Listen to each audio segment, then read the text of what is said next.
Πολύ ωραία. Η κυρία Σοφία, παρακαλώ. Χαίρετε. Γεια σας.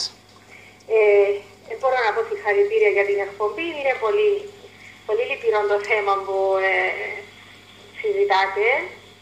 Κοιτάξτε, οι γονείς όλοι, πιστεύω ότι είναι όλοι οι γονείς καλοί και σωστοί γονείς. Ναι. Το θέμα που συζητάτε είναι πολύ μεγάλο. Ναι. Δεν είναι μόνο για τα παιδιά. Τα παιδιά αυτά μετά που κατηγορούν. Ωραία. Να αφήσουν οι γονείς τα πάντα ανεξέλεκτα. Δεν φταίει ο ένας, δεν φταίει ο άλλος, δεν φταίει ο άλλος. Αυτό το πράγμα της ομοφυλοφιλίας, πιστεύω, εμένα είναι προσωπική μου άποψη και σεβόμαι και όλες τις απόψεις. Ναι.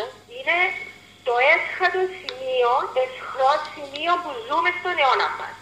Ναι.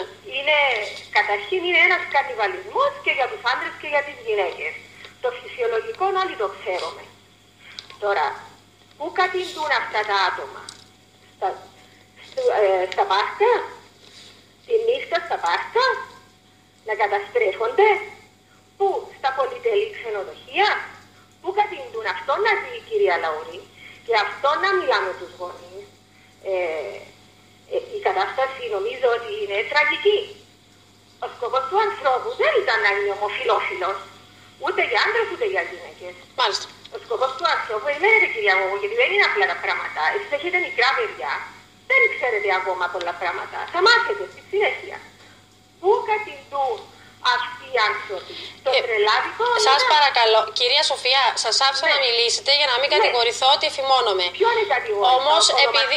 Κάποιον, κυρία Γογό. Σας παρακαλώ, αφήστε με να. Λέω. Μα δεν μας αφήνετε να ολοκληρώσετε. Έχετε μιλήσει. Να σας πω κάτι. Λυπούμε πάρα πολύ, αλλά σας άφησα. Αυτή είναι η πραγματικότητα. Σας άφησα να τοποθετηθείτε, όμως δεν μπορώ να επιτρέψω. Δεν μπορώ να επιτρέψω να λέτε και να σας ακούει κόσμος ότι οι ομοφυλόφιλοι όλοι Αφήστε με. Σας παρακαλώ, κυρία Σοφία, σας άκουσα με πάρα πολύ προσοχή και σεβασμό. Ακούστε με κι εσείς. Είμαι υπεύθυνη για αυτή την εκπομπή. Δεν μπορώ να σας επιτρέψω να μιλάτε για κατάδια των ομοφυλόφιλων, για λυπηρό θέμα, για το πιο αισχρό σημείο του αιώνα μας και για κανιβαλισμό. Αφού έχετε επίπεδο και θέλετε να λέτε ότι σέβεστε τους άλλους, προσέξτε σας παρακαλώ πολύ και το λεξιλόγιο που χρησιμοποιείτε. Φανταστείτε κι εσείς που δεν το δέχεστε αυτό, τι νομίζετε ότι είναι? Είναι πέραν από αυτό που σας λέω?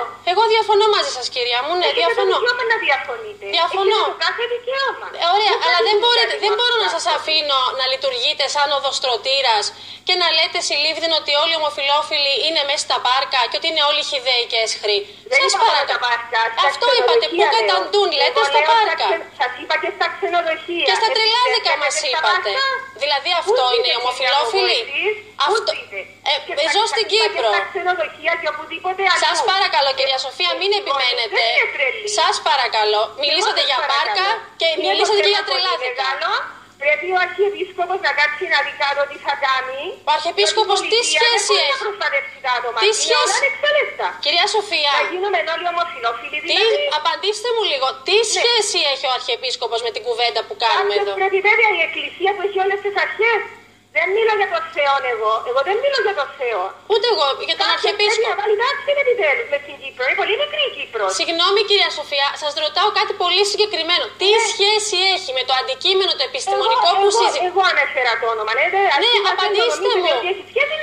Αντί να με διακόπτετε και να κραυγάζετε, απαντήστε μου στην απλή ερώτηση που σας κάνω.